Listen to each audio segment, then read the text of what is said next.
Olá pessoal, muito bem-vindos ao nosso canal do YouTube. Para você que faz parte já da nossa comunidade, você já sabe que todas as segundas-feiras e quartas-feiras nós sempre colocamos uma mensagem nova aqui no nosso canal. Quarta-feira a gente coloca uma série especial, exclusiva aqui para o nosso canal, e nas segundas-feiras nós colocamos as mensagens que são ministradas na nossa igreja local, na sede da Igreja Fonte da Vida, em Goiânia. Hoje é segunda-feira e eu tenho a certeza que essa mensagem vai falar muito ao seu coração. Mas antes eu quero te pedir para curtir esse vídeo, se inscrever no canal se você ainda não fez. Isso vai ajudar o algoritmo do YouTube a entregar esse vídeo para ainda mais pessoas e fazer também a sua parte de compartilhar nos grupos de WhatsApp, nas suas redes sociais, para que ainda mais pessoas sejam alcançadas e abençoadas em nome de Jesus. Abre o seu coração, porque Deus vai falar com você. Abra a tua Bíblia comigo no livro de Gênesis. Vamos para o livro de Gênesis no capítulo 43, a partir do verso 23. A Bíblia diz assim: Fiquem tranquilos, disse o administrador, não tenha medo, o seu Deus, o Deus de seu pai, foi quem lhes deu um tesouro em suas bagagens, porque a prata de vocês eu recebi. Então soltou Simeão e o levou à presença deles. Em seguida os levou à casa de José, deu-lhes água para lavarem os pés e forragem para os seus jumentos. Eles então prepararam o presente para a chegada de José ao meio-dia, porque ficaram sabendo que iriam almoçar ali. Quando José chegou, eles o presentearam com o que tinham trazido e curvaram-se diante dele até o chão. Ele então lhes perguntou como passavam e disse em seguida: Como vai o pai de vocês, o homem idoso de quem me falaram? Ainda está vivo? Eles responderam: Teu servo, nosso pai, ainda vive e passa bem. E se curvaram para prestar-lhe honra. Olhando ao redor e vendo seu irmão Benjamim, filho de sua mãe, José perguntou: É este o irmão caçula de quem me falaram? E acrescentou: Deus lhe conceda graça, meu filho. Profundamente emocionado por causa de seu irmão, José apressou-se em sair à procura de um lugar para chorar, e entrando em seu quarto chorou. Depois de lavar o rosto, saiu, controlando-se, disse: Sirvam a comida.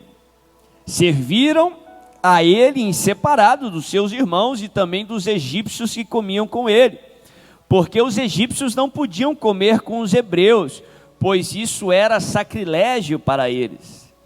Seus irmãos foram colocados à mesa perante ele por ordem de idade, do mais velho ao mais moço, e olhavam perplexos uns para os outros. Então lhe serviram da comida da mesa de José, e a porção de Benjamim era 5 vezes maior, fala comigo, 5 vezes maior que a dos outros, e eles festejaram e beberam à vontade. Olha que interessante. Um pouco de contexto para nós chegarmos até Benjamim, o irmão mais novo de José, o caçula ali de Jacó, de 12 irmãos. A Bíblia fala que Benjamim era filho de Raquel, a esposa amada de Jacó, e ela por sua vez só teve 2 filhos, José e Benjamim. A Bíblia fala que Jacó tinha 12 filhos, e José era o penúltimo dos 12. Apesar de ser o penúltimo filho de Jacó, José foi tratado como primogênito, foi tratado com um favor diferenciado, e por isso seus irmãos tinham inveja dele. José era o primogênito de Raquel, a esposa amada de Jacó, e a Bíblia fala que quando José tinha 17 anos, ainda um adolescente, os seus irmãos executaram um plano que tinham contra ele de tirá-lo da família e acabaram por sua vez vendendo ele para ser escravo ali de um povo estrangeiro, dos midianitas ou ismaelitas. eles vieram até Jacó e contaram uma mentira, dizendo que José tinha morrido, sendo tragado ali por uma besta fera do deserto, mas eles tinham de fato vendido ele por uma nação estrangeira. A Bíblia fala que durante 13 anos José passou por experiências muito difíceis. Ele foi vendido como escravo, foi comprado ali por Potifar, a casa ali de um egípcio como escravo, depois foi julgado, foi acusado injustamente de estupro e foi colocado na prisão, esquecido, abusado.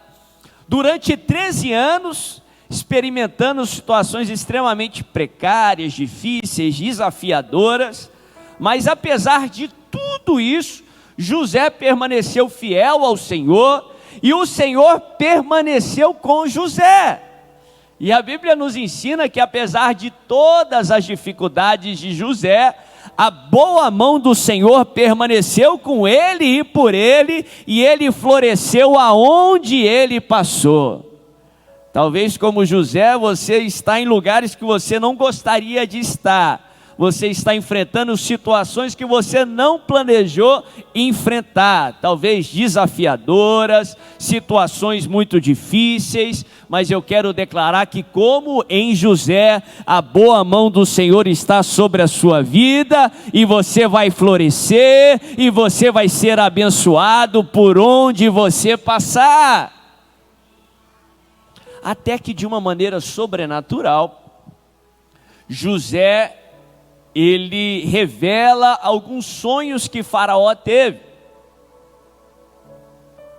E através daquela revelação que veio do Senhor, e portanto da ação do Senhor, Deus tira José ali da prisão, Deus tira José do esquecimento, e coloca ele ali no palácio de Faraó, e coloca ele numa posição extremamente honrada. Através da ação sobrenatural de Deus, através de José, Deus estabelece José como um administrador de Faraó. Alguém ali que no Egito foi colocado como um primeiro-ministro, alguém que só perdia em autoridade para o próprio Faraó. Através de José, Deus revelou um sonho que Faraó teve, que se relacionava aos anos que viriam sobre o Egito. Haveriam 7 anos de fartura, 7 anos de prosperidade, e esses 7 anos seriam sucedidos por 7 anos de extrema dificuldade, de escassez, de seca, de falta de mantimento. E através da sabedoria que Deus havia colocado em José, ele instrui a Faraó para que nos 7 anos de abundância, de prosperidade, de fartura, ele se preparasse para os 7 anos de escassez, para que não faltasse nada no Egito nos 7 anos de escassez, e não só isso, o Egito pudesse prosperar nos 7 anos de escassez, porque através do preparo, através da sabedoria que Deus tinha dado a José e portanto aos egípcios, eles iriam estocar mantimento durante os 7 anos de fartura, e nos 7 anos de escassez, eles não teriam falta e ainda venderiam mantimento para as outras nações. Através do agir do Senhor, da sabedoria do Senhor, eles iriam prosperar no tempo da abundância, e eles também prosperariam no tempo da escassez. Através do Espírito Santo na tua vida, através da sabedoria que vem do alto, você vai prosperar no tempo da abundância, e você também vai prosperar no tempo da escassez. Agora, vamos lembrar um pouco de Jacó. Jacó, ele amava José, porque era filho de Raquel, sua esposa amada. Jacó, desde o nascimento de José, ele tratou José de uma maneira diferente, como que se ele fosse o mais querido, o mais amado, como que se ele fosse o primogênito.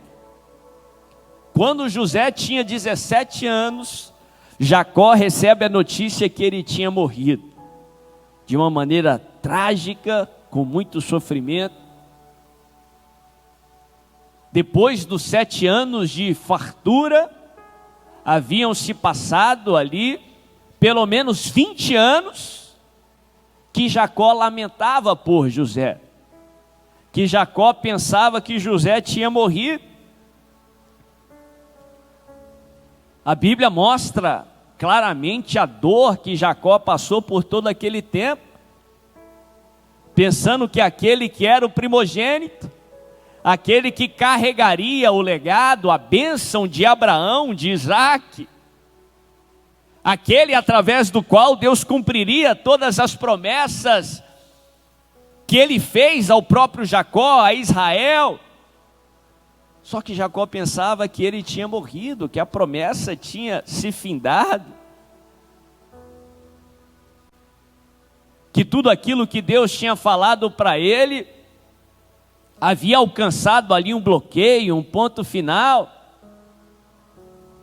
Depois de todo aquele tempo, achando que a promessa não tinha se cumprido, a Bíblia fala que José estava lá no Egito, ele estava sendo honrado, ele estava sendo usado por Deus para um plano ainda maior.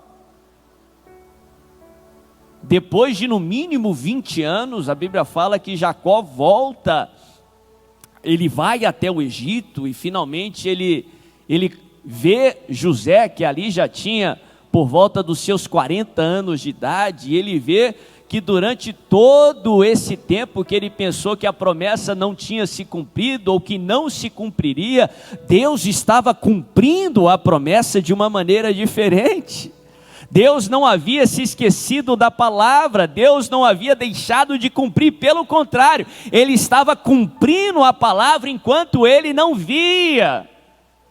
Eu não sei quem que precisa de ouvir isso em nome de Jesus, mas talvez você achou que a promessa não se cumpriu, talvez você pensa que a promessa não vai mais se cumprir, já tem muito tempo que você espera, já tem muito tempo que você sente que você perdeu aquela bênção no passado. Deixa eu te falar, você pode não estar vendo, você pode não estar percebendo, mas Deus continuou a cumprir a promessa. Deus está guardando José no lugar certo, e na hora certa Ele vai revelar José para você, e na hora certa Ele vai cumprir tudo aquilo que Ele prometeu para você, em nome de Jesus. Só porque você não está vendo não significa que Deus não está fazendo. Só porque não está sendo a sua maneira, do seu jeito, não significa que Deus não está fazendo. Tão alto quanto os céus são da terra, os planos e pensamentos do Senhor são maiores e melhores do que os seus. Aprenda a confiar no Senhor. A Bíblia fala que depois daqueles 7 anos de abundância, chega os 7 anos de escassez. A autoridade e o reconhecimento de José só cresceu, porque tudo aquilo que Deus usou ele para prever aconteceu no Egito. O Egito cresceu em poder, cresceu em influência ali, no que era conhecido da terra até então. E quando chega os 7 anos de escassez, a Bíblia fala que a fome, a seca chega lá em Canaã, a terra onde Jacó morava com os seus filhos. E a Bíblia fala que a situação foi tão severa, foi tão grave, que chegou a conversa lá em Canaã, que no Egito havia fartura, que no Egito havia alimento. Eles não sabiam até então o motivo. Hoje nós sabemos que havia fartura e mantimento no Egito, porque José estava ali. Em nome de Jesus, as pessoas vão saber que apesar da escassez, de toda a crise que o mundo está enfrentando, que no lugar que você estiver, vai haver fartura, vai haver paz, vai haver a bênção do Senhor. E a Bíblia fala que os irmãos, os filhos de Jacó, decidem em seu coração e falam com Jacó que eles precisam ir no Egito comprar alimento. Só que pensa, Jacó já tinha perdido José, um dos filhos de Raquel. Ele é forçado a deixar os seus filhos irem, mas ele põe uma condição: Benjamim não vai. Vocês vão, os mais velhos vão, mas Benjamim fica. Eu não vou arriscar perder o outro filho de Raquel. Aqui se lembra, nós falamos no primeiro domingo que eu comecei a falar sobre Benjamim, que no nascimento de Benjamim, Raquel morreu. A única lembrança de Raquel, de José, agora era Benjamim. Jacó não deixa Benjamim ir. Ele achava que José tinha morrido. Já havia pelo menos 20 anos que tudo isso tinha acontecido. E a Bíblia fala que os irmãos de José vão para o Egito. Quando eles chegam lá, a Bíblia fala que eles, provavelmente Deus, Ele faz com que as coisas aconteçam para que José veja os irmãos. A Bíblia fala que José vê os irmãos. José reconhece os irmãos, logicamente. Ele não se esqueceu da família do seu pai. Ele não se esqueceu de todo o sofrimento. Até a Bíblia fala que ele faz questão de nomear Manassés, o seu primogênito, com essa palavra profética que Deus fez ele esquecer, que Deus faria ele esquecer de todo aquele sofrimento. E a Bíblia fala que os irmãos de José não reconhecem José. Lembra, quando ele saiu ele tinha 17 anos, agora ele estava ali perto dos seus 40 anos de idade. Quando ele saiu da casa do seu pai, ele provavelmente não falava o egípcio, agora ele já falava o egípcio, já tinha adotado ali a cultura egípcia, já se parecia como líder egípcio. E a Bíblia fala que José fala com seus irmãos, com a ajuda de um intérprete até então, e José ele manipula a situação de uma forma para saber se Benjamim ainda estava vivo, provavelmente duvidando se os irmãos tinham matado o outro irmão dele, para saber se o seu pai estava vivo. Ele até começa a julgar os seus irmãos como se eles fossem espiãos. Ele diz, vocês são espiãos. E eles falam, não, nós não somos, nosso pai é idoso, nós somos de Canaã. E José, ele manipula a situação para que os irmãos só voltassem se trouxessem Benjamim, como prova que Benjamim realmente estava vivo. A Bíblia fala que por fim ele despede os seus irmãos e mantém um dos seus irmãos, Simeão, prisioneiro, para que eles de fato fossem forçados a voltar. A Bíblia fala que os irmãos vão até Jacó, voltam para Canaã com o alimento. Jacó, por sua vez, não deixa eles levarem Benjamim, apesar de Simeão ter ficado lá, tamanho era o sofrimento. Ele diz para os seus filhos, eu já perdi José, perdi Simeão, agora vocês querem me tirar também Benjamim? Não. Só que a fome é tão severa que eles são forçados, depois ali de tanta escassez, de tanta dificuldade, a voltarem até o Egito, até que Jacó permite que eles voltem. A Bíblia fala, nesse contexto nós entramos no texto que nós acabamos de ler nessa manhã. A Bíblia fala que quando eles chegam lá, agora dessa vez com Benjamim, cheio ali de dúvida, cheio de medo, Simeão estava preso. Até então eles não sabiam quem era José, não sabiam o que estava ali nos bastidores acontecendo, o que estava acontecendo por trás daquilo tudo. E a Bíblia fala que quando eles chegam ali, de uma maneira surpreendente, um dos servos de José chamam eles ali para a casa de José. E ali na casa de José, a Bíblia fala que eles recebem um banquete de uma maneira surpreendente.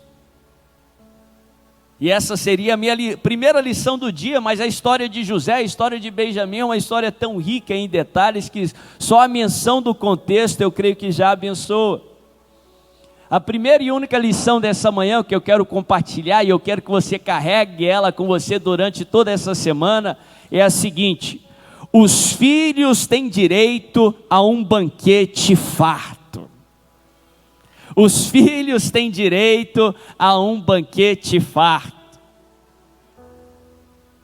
Nós sabemos da palavra de Deus que nós somos filhos não por mérito próprio, Nós não somos filhos biológicos, pelo contrário, nós fomos adotados pelo nosso Pai.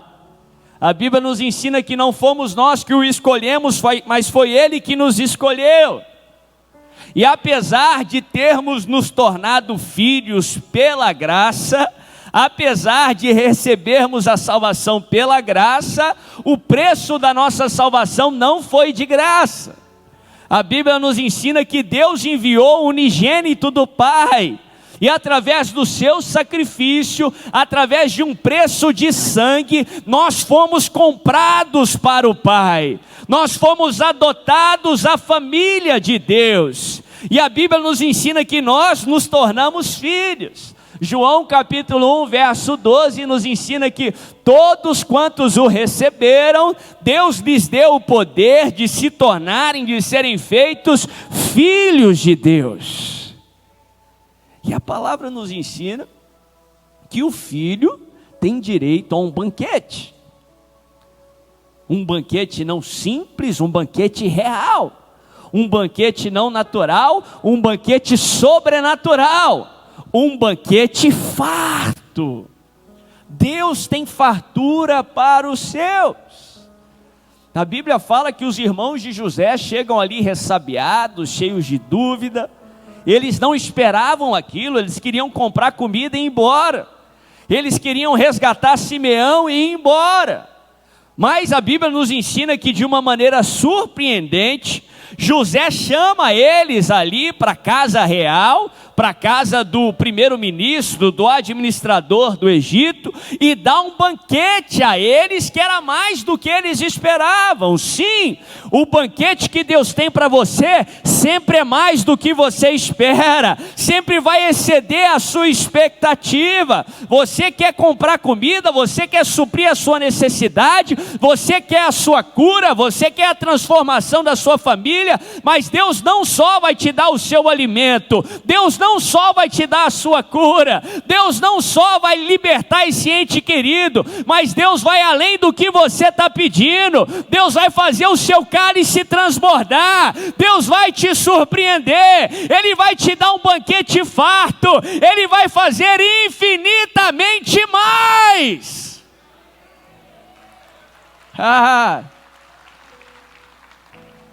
Foi o tratamento de José para com seus irmãos que fizeram diferença entre os irmãos e as outras nações que vinham para comprar alimento. Para surpresa dos egípcios que estavam ali. Até então José não tinha se revelado para os seus irmãos nem para os egípcios. É a fartura, é o banquete de Deus na tua vida que vai fazer diferença entre você e as outras nações, entre a tua família e as outras famílias, entre aqueles que servem a Deus e aqueles que não servem. Essa é a promessa de Deus lá em Malaquias, no capítulo 3. Quando a Bíblia fala sobre o povo que serve ao Senhor, que obedece ao Senhor, quando a Bíblia fala sobre o dízimo e sobre a oferta, lá Malaquias 3, a partir do verso 10. Lá Malaquias 3:10, um texto muito conhecido, falamos muito para ministrar sobre dízimo. A Bíblia diz assim: trazei todos os dízimos à casa do tesouro, para que haja mantimento na minha casa. Depois provai-me nisso, diz o Senhor, se eu não vos abrir as janelas dos céus e não derramar sobre vós bênçãos sem medida. Eu gosto dessa expressão, abrir as comportas dos céus, que para mim ilustra bem a questão do banquete farto, da fartura que vem de Deus. Que tem muita gente que prega aí que a bênção de Deus é simplesmente a ausência de necessidade. Mas não é só isso que a Bíblia nos ensina, pelo contrário, a Bíblia refuta essa afirmação por várias e várias vezes. Deus não quer simplesmente suprir a sua necessidade. Sim, se você tem necessidade, o nosso Deus vai supri-la. Mas Deus quer ir além. Ele quer que você transborde em toda boa obra. Ele quer que você tenha fartura. Eu gosto da expressão comportas dos céus, janelas dos céus, porque ela só é usada 2 vezes na Bíblia. Uma lá em Malaquias 3:10 e na outra quando a Bíblia fala sobre o dilúvio. Lá nos tempos de Noé, a Bíblia fala que Deus abriria as comportas dos céus e derramaria chuva, tempestade sobre a face da terra.